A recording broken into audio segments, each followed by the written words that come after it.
You know, with a turkey bulb baster full of cornstarch, a teacher can light up a spider web and maybe just cure arachnophobia. Welcome to Anatomy of a Lesson. On today's show, we'll look at how museums and zoos and even distance learning can enhance what goes on in the classroom. How non-formal education has a lot to teach today on Anatomy of a Lesson.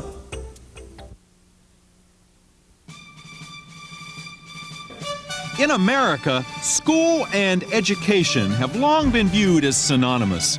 The typical classroom is often a highly regulated learning environment. The curriculum is prescribed, the content set, and evaluation inherent to the entire process. But that process is changing. With computers and televisions and outreach opportunities now abounding, school has become more a state of mind, as lessons no longer appear in their traditional guise. So where does a teacher go to find the resources and the lesson planning expertise needed to whet and satisfy these new academic appetites? Many are turning to non-formal educational institutions, places like zoos, museums, botanical gardens, nature centers, and this spider lab at the Smithsonian. They're proving to be wonderful schools of thought for students and teachers alike. They're not just for field trips anymore. My favorite thing to do is to take visitors, not just in the exhibits, because that's about 1% of what happens in this building, but to take them behind the scenes. And if you take a child behind the scenes, or even an adult, and you show them a scientist's lab, or the storage area where there's jars and jars and jars of fish and, you know, stuck into jars, and drawers and drawers and drawers of birds, stuffed birds, you see the light go on and you see behind their eyes and they just get so excited. So for me, one of the most important things was to create a theatrical scene where they felt like they'd step behind the scenes and they could become that scientist or at least start to visualize what that life might be like. It's hard to be apathetic about an insect or a spider. You have a definite feeling one way or another. So that's a perfect tool to use as an educational tool. It's something that people, they're horrified yet at the same time fascinated. And so we've just taken advantage of that sort of visceral, emotional feeling and put an educational message on top of it. And it's perfect. It's turned out to be an absolutely perfect sort of marriage between education and entertainment. If you have a very traditional science lesson that's a little on the dry side, talking about bugs and the scientific definition of bugs and the Latin name of bugs, that may not connect with someone who's living in a city or in a suburb who doesn't perceive that they're ever going to see the tarantula. And so maybe it's interesting to say, gee, let's go outside and get a shovel full of dirt and see what's living in the schoolyard. Let's make it relevant and accessible to where we live today. So I think there's something very powerful about real objects and real experiences and the kind of opportunities that give people to learn. And I think that's the basis of a learning station as well, is rather than looking at a picture in a book saying, let's look at a real wasp nest, let's look at a real bug, and that gives people a different set of connections to the information. For many teachers, non-formal educational institutions are key allies in their lesson planning. According to a survey conducted by the World Wildlife Fund, over half of all middle school teachers take their students to non-formal sites between 1 and 4 times every year. Of that group, most use such visits to enhance a particular topic of the curriculum or to provide students with a separate enrichment experience. And many use educational materials developed by such institutions. And all agree that what museums and zoos and nature centers do best is present information in a very tangible form. For the student, these are places to satisfy curiosity, places to touch, to push, to pull, to take things apart, and to put them back together. They're places of delight and occasionally repulsion. Veritable concrete jungles for the imagination. For teachers, these exhibits often bring textbooks to life. One of the things we hear from our visitors about why they like the way we present information in educational programs and exhibits is often there's a connection there to their lives, a relevancy issue that hasn't been touched on before in the way they've been taught, or there's an accessibility issue in terms of, gee, the Science Center makes chemistry accessible to me in a way it's never been accessible before. Bugs aren't the only creatures who need a friend. Snakes and lizards of every stripe and slither have always been reviled and feared. But at the National Zoo's Reptile Discovery Center, all that is changing. By getting people to spend more time at interactive exhibits, the zoo has improved the reptiles' reputation. Through clever manipulatives and sound educational planning, the reptiles have gone from reprehensible to almost touchable. We all know that you can produce a two-dimensional copy or text that describes thermal regulation or feeding strategies of particular reptiles. But we know that people learn in a lot of different ways, and all the educational research that's being done out there just supports the idea that people learn in different ways. So our challenge here was really to enhance our collection through a variety of ways that people can connect with. Reading, manipulating certain things, smelling, using every sense they possibly can, touching, listening to frog calls on a telephone. We tried to incorporate as many different styles of learning as we possibly could. The first thing we did was a front-end evaluation to test what visitors knew about reptiles. For instance, a question that we asked was, can you describe a reptile to someone who's never seen one before? And then finally, we did a summative evaluation as well here. So we not only took a look at the exhibit design and how it worked, but we also asked visitors, after they went through the new Reptile Discovery Center, the same questions we asked them when they went through when the exhibit wasn't up and running. What a student brings to such exhibits and who he's with largely determines what he takes away. According to most educational research, learning is strongly influenced by a student's prior knowledge and experience. It occurs in a physical and social context. It's been determined that it is strongly influenced by motivation. And we know that it occurs in phases, but is nonlinear. Whether it's turning up the heat on a lizard to demonstrate thermoregulation or inflating its ego to make it seem more macho, the hands-on appeal of the exhibits can be gauged in the span of attention. Educators know that there is a correlation between time on task and learning. Since the Discovery Center was put in place, the amount of time visitors now spend with the reptiles has increased on average from 15 to 24 minutes. Many of the exhibits we've seen can be duplicated in the classroom, from building an insect zoo to designing a lizard's lair. The skills and the research needed are acknowledged to be valuable learning experiences. For students, it's informal education in formal attire. It's so easy to replicate this setting in the classroom.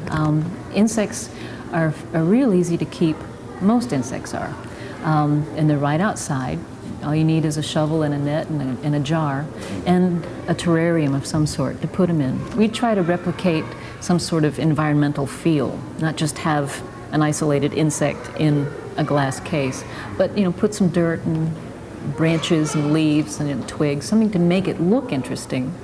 Of course, you have to know a little bit, like who's going to eat who. You can't put two carnivores together and expect to have two carnivores the next day. And there's a lot of things to consider not only caging, feeding, the handling aspect, who's going to handle the animal, what happens to the animal when everybody goes on vacation.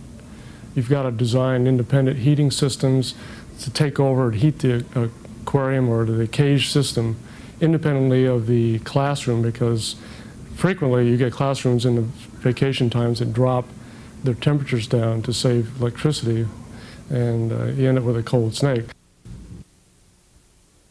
Some students have taken exhibitry to a very sophisticated level. To accurately recreate the delicate ecosystem of a tropical rainforest, a group of Maryland high school students turned themselves into a crack band of archaeologists, naturalists, and engineers.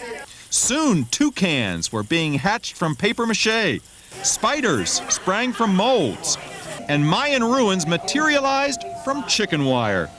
The Rainforest Thematic Unit was part of Atlas, an educational initiative that connects elementary, middle, and high schools along an academic pathway. So the finished exhibit did more than enlighten its creators. It encouraged them to share their tropical secrets with some younger students. As might be expected, the class went bananas. And one of the things we did was an activity in the 3rd grade where they guesstimated or estimated about bananas, whether it would sink or float, how much it weighed, how long they were, and so on. And our kids interacted very, very well with the elementary kids, and we found kind of a magic connection there between our kids. Rainforest exhibits take a quantum leap when the forest itself comes into the classroom. Distance learning, made possible by satellite communication, has revolutionized non-formal education. Electronic field trips take students to exotic locations where they can participate in research expeditions and put questions directly to practicing scientists. It's a practicum and a travelogue all rolled into one. With teachers using satellite broadcast and accessing satellite broadcast, it's there, it's been there for years. But now more companies are getting involved and doing special events such as the Whooping Crane and the Rainforest events, specializing in distance learning. And it allows teachers to teach their children, even in rural areas, that would never have the opportunity to visit places such as this, see exotic animals, and have them see them up close, and allow teachers and students to ask questions of the people that actually are involved with these projects. One thing that the Fish and Wildlife Service did is they provided teachers with background materials, study guides, so they could develop a whole lesson plan around the Whooping Crane broadcast. And the broadcast was the actual finale, if you will, of the entire lesson plan. Teachers in the classroom don't always have the kinds of resources or tools that they want to be able to deliver to their students in order to be giving them the most up-to-date information, the most innovative or exciting things that they want to be able to share with them on a day-to-day basis. Distance learning is a great mechanism for helping them out, because what the teacher can do is sort of step back and become a manager of the student's instruction. What they can do is say, all right, I can pull this great new science expedition off of this network channel, and I can then pull maybe this piece of educational journals or educational research off the internet, and the teacher can start to pull from these distance learning resources, whether it's television, whether it's multimedia, but places where they can put their students in touch with what's really going on. How do non-formal educational institutions ensure that teachers and students get the most out of their visit? Many have extensive outreach programs that include guides and lesson plans and actual curricula, but it's often the teacher workshop that has the greatest impact. The Bronx Zoo, for instance, has a renowned summer workshop that acquaints teachers with new curricula, specific topics, and better use of the facility. In the process, the zoo's resources become more accessible to the classroom. By getting teachers to shed their human inhibitions for some animal accessories, the organizers know that students, too, will soon better understand adaptation by dressing, eating, and acting like animals. After participating in training seminars at the Bronx Zoo, teachers become equipped with new methods for using the resources in their communities. They become better skilled at using their local zoos, aquariums, nature centers, even natural history museums to bring children outside of the confines of the classroom and to become truly excited about science. Rather than the explanation of abstract ideas, research indicates that the real strength of zoos and museums is the display of genuine objects. Most visitors pass over the labels that accompany exhibits in favor of the concrete reality in front of them, thereby missing out on cognitive learning opportunities. But most non-formal institutions continue to aim high. They present abstractions and then ask visitors to analyze and synthesize the information. At the National Wildlife Visitor Center in Laurel, Maryland, the theme is scientific research. Visitors are introduced to the scientific arsenal being used in the battle to save endangered species, like the timber wolf and the whooping crane.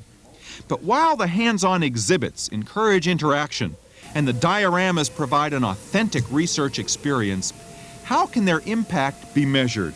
How can we really tell if learning is taking place? I don't know if we ever really know. We can only hope. I think we know by the responses of the children when they come, by seeing them interact with the exhibitory, by seeing them interact with the wildlife they see in the wild, looking through binoculars and scopes. We can measure, in a sense, by working with the teachers. Hopefully, they will include the exhibit themes sort of as a backup to what they're doing in the classroom, to reinforce classroom concepts, science concepts. But I think as long as students have a good time, as long as they enjoy wildlife, that's the first step.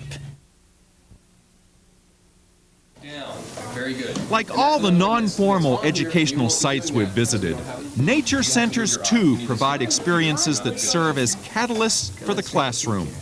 At the Jug Bay Wetland Sanctuary in southern Maryland, students learn the tactics of staying alive in a game of food web tag, and they get an unforgettable look at creatures fighting real-life battles of survival.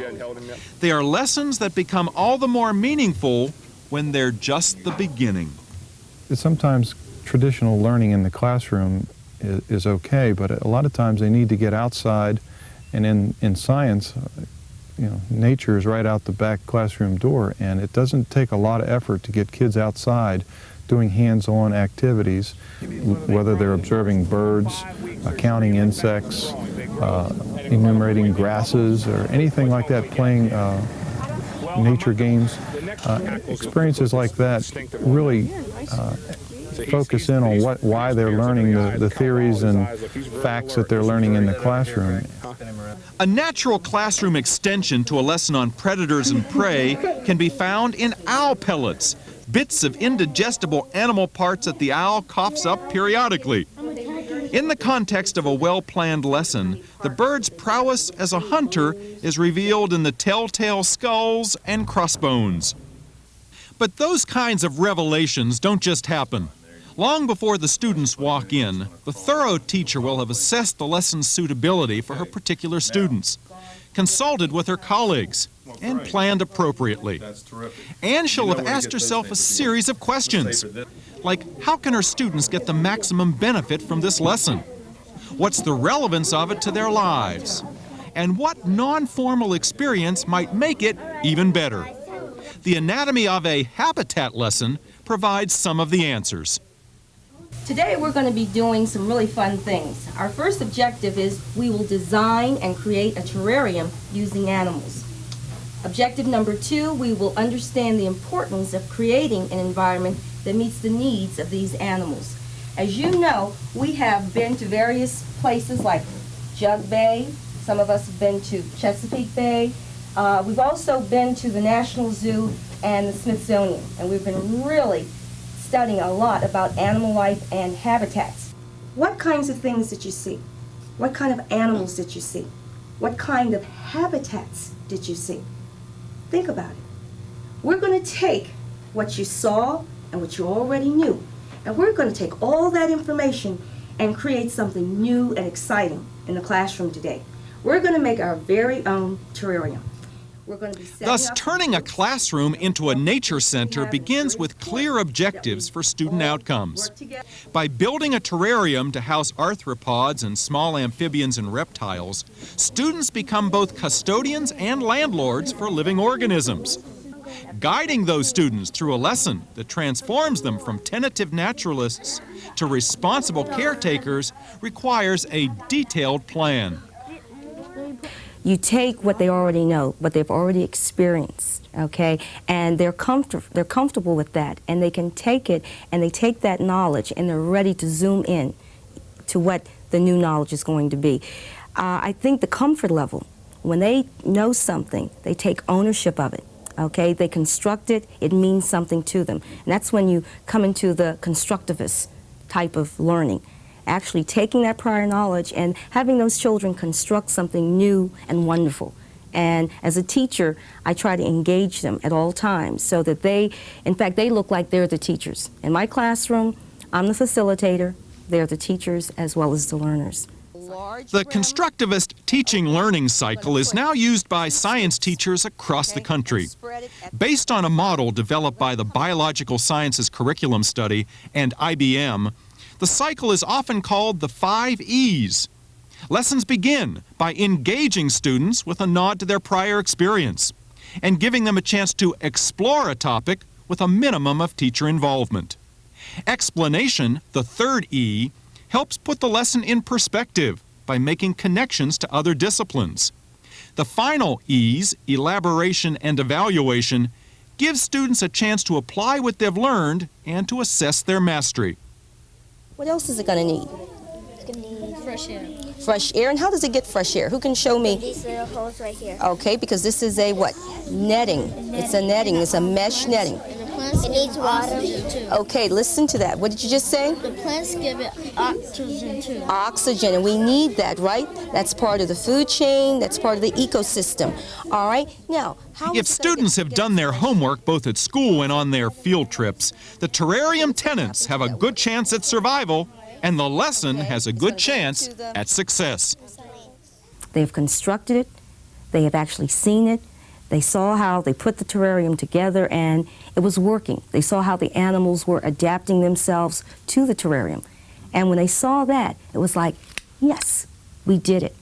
And I think that's what learning is all about, to be able to say, yes, we did it. So for teachers, out-of-classroom experiences at non-formal institutions can serve as a kind of mobile staff development. They're a database of resources and a source of inspiration all in one.